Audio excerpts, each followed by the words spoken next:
Hello my dear student, मैं Sunny sir आप आपके अपने YouTube channel Ambedkar classes period में स्वागत करता हूं। मैं आशा करता हूं कि आप लोग स्वस्थ होंगे, मस्त होंगे और जहां भी होंगे पढ़ाई में अच्छे होंगे। तो चलिए मेरे साथ आप लोग बने रहिएगा। आज मैं क्लास 10th का संस्कृत है ना, क्लास 10 संस्कृत का चैप्टर 1 मंगलम पाठ का वन शॉट लेकर आया हूँ। तो मेरे साथ बने रहिएगा आप लोग, ठीक है। तो चलिए फर्स्ट क्वेश्चन की बात करते हैं। तो फर्स्ट क्वेश्चन की बात करते हैं तो यहाँ पे क्या कहता है क्या कि मंगलम कहाँ से संकलित है। तो मंगलम जो है आपका कहाँ से संकलित है, तो मंगलम जो है उपनिषद से संकलित है। कहाँ पे संकलित है, उपनिषद से संकलित है, ठीक है। अगला नंबर क्वेश्चन की बात करें तो कहता है क्या कि मंगलम पाठ में कितने मंत्र हैं। तो मंगलम पाठ में जो है टोटल कितने मंत्र हैं, 5 मंत्र हैं, ठीक है। कितने मंत्र हैं, 5 मंत्र हैं। चलिए अगला नंबर क्वेश्चन की बात करें तो कहता है उपनिषद उपनिषद उपनिषद के रचनाकार कौन है। तो उपनिषद के रचनाकार जो है कौन है, तो उपनिषद के रचनाकार महर्षि वेदव्यास है। कौन है, महर्षि वेदव्यास है, ठीक है। अगला नंबर क्वेश्चन की बात करें तो कहता है कि कहता है क्या है कि मंगलम पाठ के रचनाकार कौन है। तो मंगलम पाठ के रचनाकार जो है महर्षि वेदव्यास है। कौन है, महर्षि वेदव्यास है, ठीक है, महर्षि वेदव्यास है। अगला नंबर क्वेश्चन की बात करें कहता है कि अनु से छोटा कौन है। तो अनु से छोटा जो है क्या है, आपका आत्मा है ना। कौन है, आत्मा है। अगला 6 नंबर क्वेश्चन की बात करें तो 6 नंबर क्वेश्चन कहता है कि किसकी जय होती है। तो आप लोग को पता होगा सत्य की जय होती है ना। और अगर यहाँ पे क्वेश्चन रह जाए कि किसकी जय नहीं होती यानी किसकी पराजय होती है, तो आप लोग को बताना है क्या, असत्य की क्या होती है, पराजय होती है, ठीक है। 7 नंबर क्वेश्चन की बात करें तो 7 नंबर क्वेश्चन कहता है कि बहती नदी कहाँ जाकर मिल जाती है। तो बहती हुई नदी जो है कहाँ पे जाकर मिलती है, तो समुद्र में जाकर मिल जाती है। कहाँ पे, समुद्र में जाकर मिल जाती है, ठीक है। अगला नंबर क्वेश्चन की बात करते तो कहता है जंतु के हृदय रूपी गुफा में क्या स्थित होता है। तो जंतु के हृदय रूपी गुफा में जो होता है आपका क्या होता है, तत्व स्थित होता है, तत्व स्थित होता है, ठीक है। 9 नंबर क्वेश्चन की बात करें तो 9 नंबर कहता है क्या कि ब्रह्मा को प्राप्त करने के विषय में बताया गया है। तो ब्रह्मा का प्राप्त करने के विषय में जो है किस में बताया गया है, तो इसका सही जवाब जो होगा है ना, इसका सही जवाब जो होगा आपका कहाँ पे बताया गया, मुंडकोपनिषद में बताया गया है। कहाँ पे, मुंडकोपनिषद में बताया गया है। अगला क्वेश्चन की बात करते हैं देवलोक का मार्ग किससे प्राप्त होता है। तो देवलोक का मार्ग प्राप्ति जो होता है उसके किसके द्वारा होता है, तो सत्य के द्वारा होता है। किसके द्वारा, सत्य के द्वारा, ठीक है। अगला नंबर क्वेश्चन की बात करें तो कहता है कि सत्य से क्या प्राप्त होती है। तो सत्य से जो होता है ना, सत्य से जो होता है किसकी प्राप्ति होती है, देवलोकों की क्या होती है, प्राप्ति होती है। अगले नंबर क्वेश्चन की बात करें तो 12 नंबर क्वेश्चन कहता है क्या कि मृत्यु को वश में कौन कर लेता है। तो जो विद्वान लोग जो होते हैं वह मृत्यु को भी अपने वश में कर लेता है। 13 नंबर क्वेश्चन की बात करें तो 13 नंबर क्वेश्चन कहता है क्या कि उपनिषद एक कैसा ग्रंथ है। तो उपनिषद जो है क्या है, आध्यात्मिक ग्रंथ है। क्या है, आध्यात्मिक ग्रंथ है। अगला 14 नंबर क्वेश्चन की बात करें तो कहता है उपनिषद में किस महिमा का वर्णन किया गया है। तो उपनिषद में जो है परम पुरुष का महिमा का क्या किया गया, वर्णन किया गया है। 15 नंबर क्वेश्चन की बात करें तो 15 नंबर कहता है क्या कि उपनिषदों की संख्या कितनी है। तो उपनिषदों की संख्या जो है टोटल उपनिषद की संख्या जो है कितना है, 108 है। कितना है, 108 है, ठीक है। 16 नंबर क्वेश्चन की बात करें तो कहता है कि आत्मा का गूढ़ रहस्य किसमें व्याख्या की गई है। तो आत्मा के गूढ़ रहस्य के व्याख्या जो है ना, किसमें किया गया, तो ये जो है आपका कहाँ पे किया गया, कठोपनिषद में किया गया। कहाँ पे किया गया, कठोपनिषद में किया गया है, ठीक है। अगला नंबर क्वेश्चन की बात करें तो कहता है क्या कि परमात्मा का महिमा का वर्णन किस में किया गया है। तो परमात्मा का महिमा का वर्णन जो है किस में किया गया है, तो ये इसका सही जवाब जो होगा है ना, कहाँ पे किया गया, ईशावास्य उपनिषद में किया गया है। ईशावास्य उपनिषद में किया गया है ना। अगला ज्ञानी लोग और अज्ञानी लोगों का अंतर किस में बताया गया है। तो ज्ञानी और अज्ञानी लोगों के बीच में अंतर जो है किस में बताया गया है, तो ये जो होगा इसका सही जो होगा है ना, श्वेताश्वतर उपनिषद में बताया गया है। श्वेताश्वतर उपनिषद में बताया गया है। 9 नंबर क्वेश्चन की बात करते हैं। 9 नंबर क्वेश्चन कहता है क्या कि सत्य का मुख किस पात्र से ढका हुआ है। तो सत्य का मुख जो है ना, हिरण्मय पात्र से क्या है, ढका हुआ है, ठीक है। 20 नंबर क्वेश्चन की बात करें तो 20 नंबर कहता है क्या कि 20 नंबर कहता है कि सत्य का खजाना कहाँ है। तो सत्य का खजाना जो है आपका कहाँ पे है, देवलोक में है। कहाँ पे है, देवलोकों में। चलिए अब संस्कृत में वस्तुनिष्ठ प्रश्नों की बात कर लेते हैं। तो चलिए यहाँ पे फर्स्ट क्वेश्चन की ओर बढ़ते हैं। तो फर्स्ट कहता है कि जंतु व्यायाम क नियति, मतलब जंतु के हृदय रूपी गुफा में क्या निवास करती है। तो आप लोग को पता होगा तत्वम है ना, इसका सही जवाब जो क्या होगा, तत्वम होगा, ठीक है। अगला 2 नंबर क्वेश्चन की बात करें तो कहता है कि अन्योह है ना, अन्योह अन्यान का मतलब अनु से भी अनु क्या है। तो आप लोग को पता होगा कि अणु से भी अणु क्या है, आत्मा है। क्या है, आत्मा है। ठीक है, अगला नंबर क्वेश्चन की बात करें तो कहता है क्या कि हिरण्मयन पात्रेण किम आपिहितम, मतलब हिरण्मयन पात्र से, है ना, हिरण्मयन पात्र से यानी सोने के पात्र से किसका मुख ढका हुआ है? तो इसका सही जवाब होगा सत्यस्य मुखम, है ना, सत्य का मुख जो है हिरण्मयन पात्र से क्या है, ढका हुआ है। ठीक है, अगला नंबर क्वेश्चन की बात करें तो कहता है क्या कि सतस्य मुखम, है ना, सतस्य मुखम केन आपिहितम, है ना, मतलब सत्य का मुख जो है किससे ढका हुआ है? तो इसका सही जवाब होगा हिरण्मयन पात्रेण, है ना, हिरण्मयन पात्रेण होगा। ठीक है, अगला अनुरण्यन, है ना, अनुरण्यन महत्वमय्यान का मतलब अणु से भी अणु और महान से भी महान क्या है? तो आपको क्या होगा, इसका सही जवाब होगा क्या होगा, आत्मा होगा। ठीक है, क्या होगा, आत्मा होगा। अगला नंबर क्वेश्चन की बात करते कहता है मंगलम पाठे कति उपनिषद श्लोका शांति, है ना, तो मंगलम पाठ में उपनिषद के कितने श्लोक संकलित है? तो आप लोग का सही जवाब होगा इसका, है ना, पंच, है ना, पंच मतलब 5 श्लोक जो है संकलित है। अगला नंबर क्वेश्चन कहता है प्रत पारम पुरुषम का उपैते, है ना, तो इसका सही जवाब जो होगा, है ना, क्या होगा, विद्वान होगा, है ना, क्या होगा, विद्वान होगा। अगला नंबर क्वेश्चन की बात करें तो 8 नंबर क्वेश्चन कहता है यहाँ पे कि सत्य धर्म प्राप्त किम अपावेणो, है ना, तो सत्य धर्म की प्राप्ति जो होता है हिरण्मयन पात्रम से होता है ना, किससे पता था? हिरण्मयन पात्रम से होता है। अगला कहता है क्या कि देवाना पंथा केना वितत अस्ति, है ना, मतलब देव का मार्ग का प्रायश्चित किससे द्वारा होता है? तो देव मार्ग का प्रायश्चित जो होता है ना, सत्येन, है ना, डकैत के द्वारा, तो मतलब सत्य के द्वारा होता है। ठीक है, अगला नंबर क्वेश्चन की बात करें खालिस्तान, है ना, महत्व महियान रिक्त स्थान का स्थानम प्रियते, मतलब यहाँ पे खालिस्तान के स्थान पर क्या होगा, अनोन्यान महत्व महियान है ना, अनोन्यान आएगा। ठीक है, अगला 11 नंबर क्वेश्चन की बात करें तो कहता है उपनिषद, है ना, उपनिषद रचनाकार का आश्रित, मतलब उपनिषद के रचनाकार कौन है? तो इसका सही जवाब जो होगा, है ना, कौन होगा, महर्षि वेदव्यास होगा। कौन होगा? महर्षि वेदव्यास होगा। ठीक है, 12 नंबर क्वेश्चन की बात करें तो 12 नंबर क्वेश्चन कहते हैं क्या कि उपनिषद कान प्रकाट करयंती, है ना, मतलब उपनिषद जो है क्या प्रकट करती है? तो आप लोग को पता होगा, है ना, उपनिषद जो है दर्शन शास्त्र सिद्धांतना, मतलब उपनिषद जो है दर्शन शास्त्र के सिद्धांतों को क्या करता है, प्रकट करता है। ठीक है, दर्शन शास्त्र के सिद्धांतों को क्या करता है, प्रकट करता है। ठीक है, 13 नंबर क्वेश्चन की बात करें तो 13 नंबर कहता है क्या कि मंगलम पाठ रचनाकार का आश्रित, मतलब मंगलम पाठ के रचनाकार कौन है? तो इसका सही जवाब होना, है ना, महर्षि वाल्मीकि होगा। कौन होगा? महर्षि वाल्मीकि, है ना। 14 नंबर क्वेश्चन कहता है क्या कि किम जयम प्राप्तोन्नति, मतलब किसकी जय होती है? तो आप लोग का सही जवाब होगा इसका क्या होगा, सत्य का, है ना, सत्यम होगा, है ना, सत्य का जय होती है। अगले नंबर क्वेश्चन की बात करें तो कहता है कि मंगलम पाठे, है ना, कति मंत्रा संकलित शांति, मतलब मंगलम पाठ में कितने मंत्र संकलित है? तो आप लोग का सही जवाब होगा इसका क्या होगा, पंच होगा, है ना। चलिए 16 नंबर क्वेश्चन की बात करते हैं। 16 नंबर कहता है कि उपनिषद कस्य महिमा प्रधान ज्ञाति, मतलब उपनिषद में किसके महिमा को प्रधानता यानी गाई जाती है? तो परम पुरुष क्या, है ना, परम पुरुष का। ठीक है, अगला नंबर क्वेश्चन कहता है क्या, चलिए समाप्त हो गया।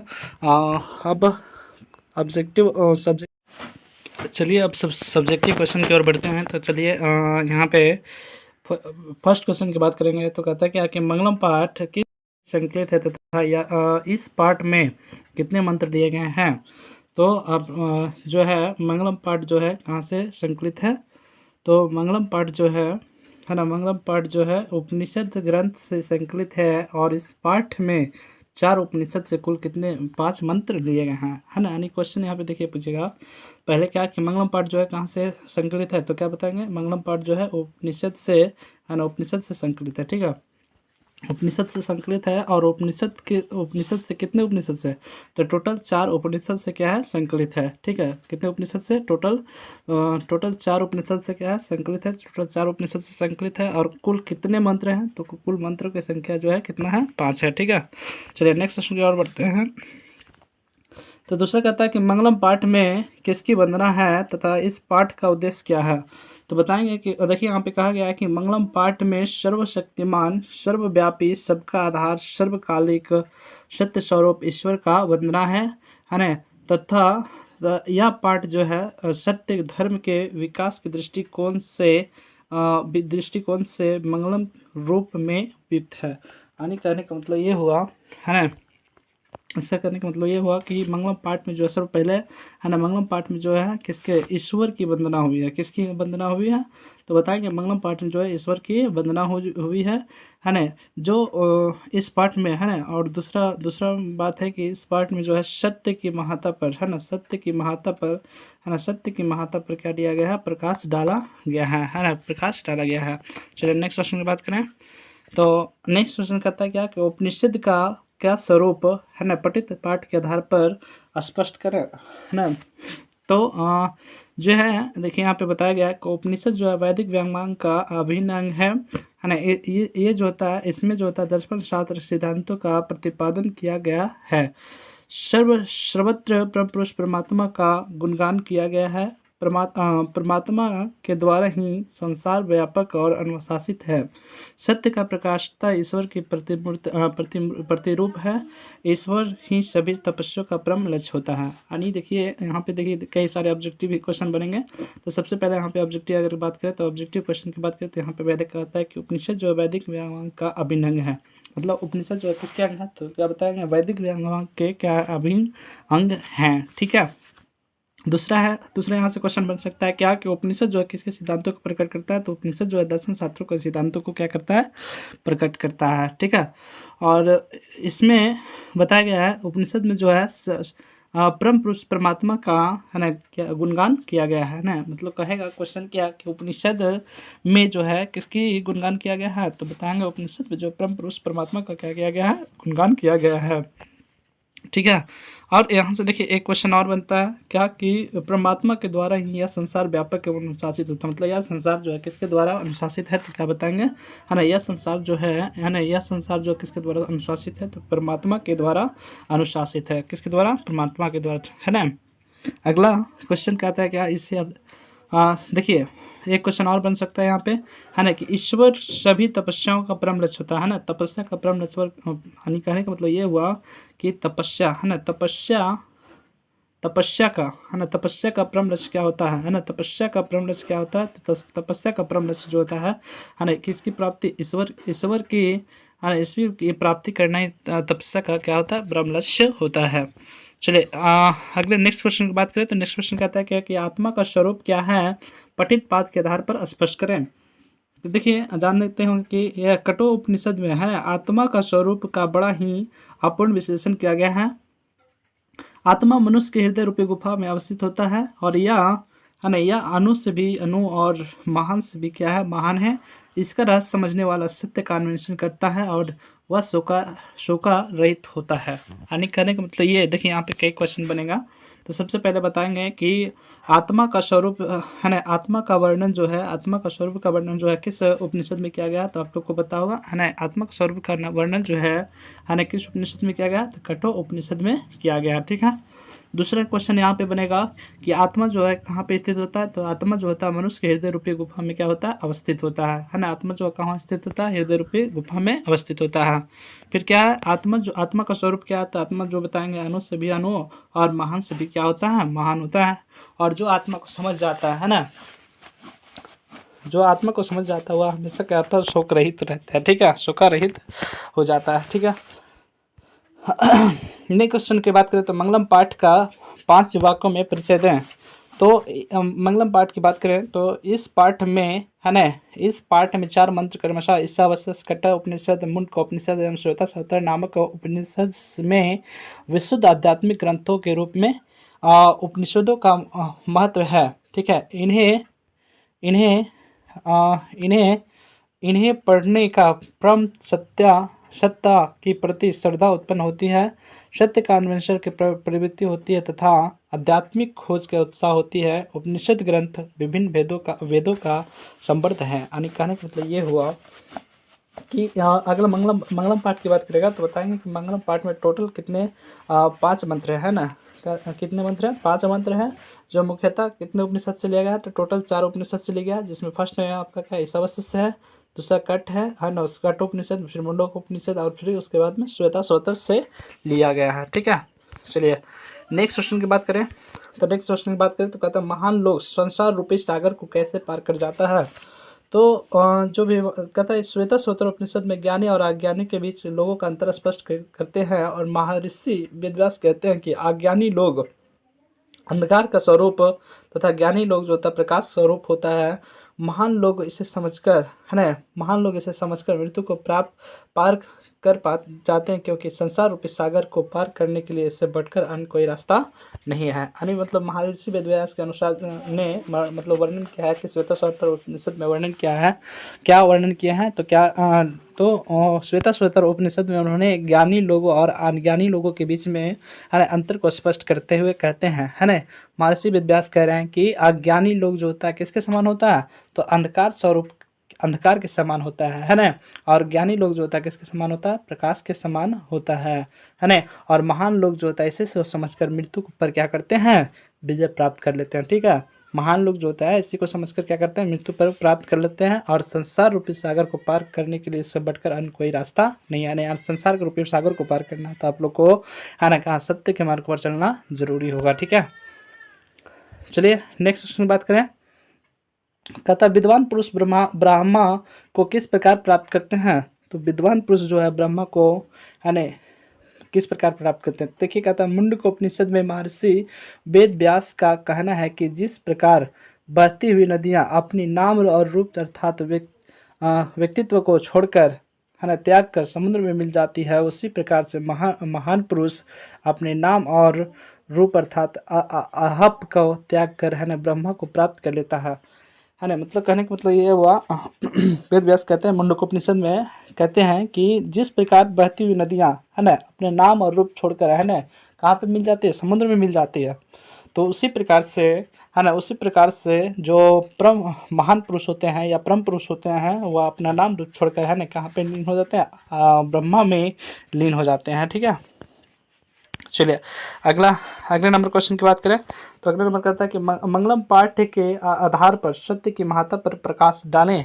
तो देखेंगे, है ना, कहता है सत्य की महत्ता का वर्णन करते हुए महर्षि वेदव्यास कहते हैं कि हमेशा सत्य की जीत होती है, मिथ्या कदापि नहीं जीतता, है ना। सत्य से ही देवलोक का रास्ता प्राप्त हो सकता है। मोक्ष प्राप्त करने के लिए ऋषि लोग सत्य के प्राप्त करने के लिए ही देवलोक जाते हैं, क्योंकि देवलोक सत्य का क्या है, खजाना है। ठीक है, तो यहाँ से जो है कई सारे क्वेश्चन बनेंगे। ठीक है, कई सारे क्वेश्चन बनेंगे। तो चलिए इसमें नेक्स्ट क्वेश्चन की बात करते हैं। तो नेक्स्ट क्वेश्चन क्या कह रहा है कि उपनिषद को आध्यात्मिक है।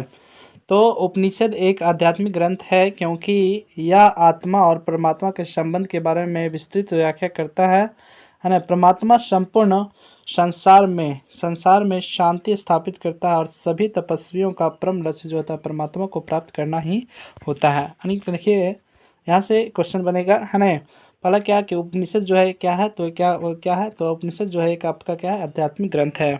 दूसरा यहाँ से क्वेश्चन बनेगा कि जो किसके बारे में बताता है, तो आत्मा और परमात्मा के बारे में बताता है। ठीक है, और फिर तीसरा क्वेश्चन बनेगा कि संपूर्ण संसार जो है किसके द्वारा शांति स्थापित होता है, तो उपनिषद के द्वारा, अर्थात कह सकते हैं, है ना। और तपस्वियों के जितने भी तपस्या है, मुनि होते हैं, सभी का जो परम लक्ष्य जो होता है क्या होता है, परमात्मा को ही प्राप्ति करना होता है। ठीक है, चलिए नेक्स्ट क्वेश्चन की बात करें। तो नेक्स्ट क्वेश्चन की बात करें तो कहते हैं मंगलम पाठ किस ग्रंथ से संकलित है तथा इसका पाठ में कितने मंत्र लिए गए हैं। तो मंगलम पाठ उपनिषद से संकलित है, और इस पाठ में 4 उपनिषद से कुल कितने मंत्र लिए गए हैं, 5 मंत्र